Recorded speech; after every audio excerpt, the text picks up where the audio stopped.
अस्सलामुअलैकुम दोस्तों, बिस्मिल्लाहिर्रहमानिर्रहीम। तमाम तारीफ अल्लाह ताला के लिए है जो रहमान भी है और रहीम भी।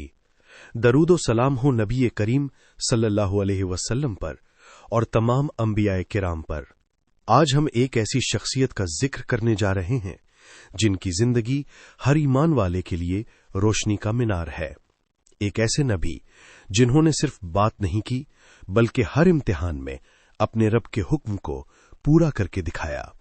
ये हैं हजरत इब्राहीम अलैहिस्सलाम, जिनको अल्लाह ताला ने खलीलुल्लाह, अपना दोस्त करार दिया। सोचिए, दोस्ती का ये रुतबा इंसान को तब मिलता है जब वो हर हाल में अपने रब का वफादार रहे। मेरे अजीज दोस्तों, आज हम एक ऐसे बच्चे की कहानी सुनने जा रहे हैं जो आम बच्चों जैसा नहीं था।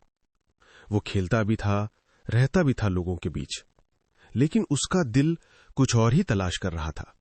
ये कहानी है हजरत इब्राहीम अलैहिस्सलाम के बचपन की, एक ऐसे बचपन की जहां से सच की रोशनी शुरू होती है।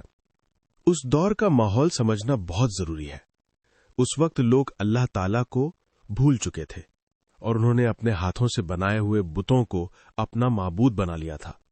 हर घर में बुत थे, हर बाजार में बुत बिकते थे और हर दिल में यह अकीदा था कि ये बुत उनकी मदद करेंगे। सबसे ज्यादा हैरानी की बात यह थी कि ये बुत लोग खुद बनाते थे और फिर खुद ही उनके सामने झुक जाते थे। और इसी माहौल में पैदा होते हैं इब्राहीम अलैहिस्सलाम। उनके वालिद भी बुत बनाते थे, यानी घर के अंदर भी वही चीज जो बाहर थी, लेकिन यहां एक चीज मुख्तलिफ थी, उनका दिल। इब्राहीम अलैहिस्सलाम बचपन से ही सोचने वाले थे।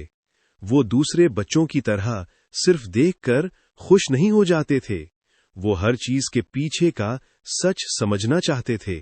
जब वो देखते कि लोग एक पत्थर के बुत के सामने झुक रहे हैं तो उनके दिल में सवाल पैदा होता था, ये कैसे मुमकिन है कि जो चीज खुद बनी हुई है वो किसी और की मदद करे। वो देखते कि उनके वालिद अपने हाथों से बुत तराश रहे हैं और फिर लोग उन्हीं बुतों को सजदा कर रहे हैं, तो उनका दिल कहता था, जो चीज इंसान के हाथ से बनी है वो रब कैसे हो सकती है। ये सवाल उनके अंदर बढ़ता गया और यही सवाल उन्हें सच के करीब ले गया। अब एक रात का मंजर तसव्वुर करो। खामोशी है, हल्का अंधेरा है, आसमान बिल्कुल साफ है, सितारे चमक रहे हैं। इब्राहीम अलैहिस्सलाम आसमान की तरफ देखते हैं और दिल में एक ख्याल आता है, शायद ये मेरा रब हो सकता है। लेकिन थोड़ी देर बाद वो सितारा गुरूब हो जाता है और वो कहते हैं, मैं उन चीजों को पसंद नहीं करता जो डूब जाती हैं। फिर चांद निकलता है, ज्यादा रोशन, ज्यादा खूबसूरत। वो कहते हैं, ये मेरा रब हो सकता है। लेकिन जब चांद भी छुप जाता है तो वो फिर कहते हैं, अगर मेरा रब मुझे हिदायत ना देता तो मैं भी गुमराह हो जाता। फिर सूरज निकलता है, सबसे ज्यादा रोशन, सबसे ज्यादा ताकतवर। वो कहते हैं, ये सबसे बड़ा है।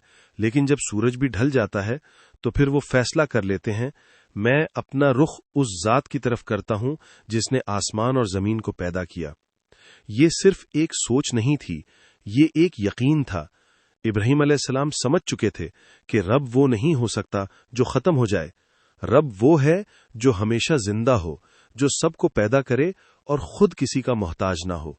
उन्होंने अपनी कौम के गलत अकीदे को समझ लिया और सच को पहचान लिया।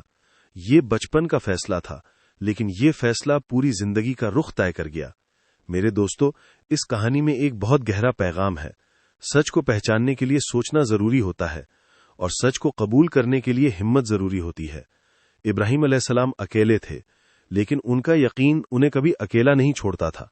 और आज भी उनका ये सफर हमें सिखाता है कि अगर दिल सच्चा हो तो अल्लाह खुद रास्ता दिखा देता है।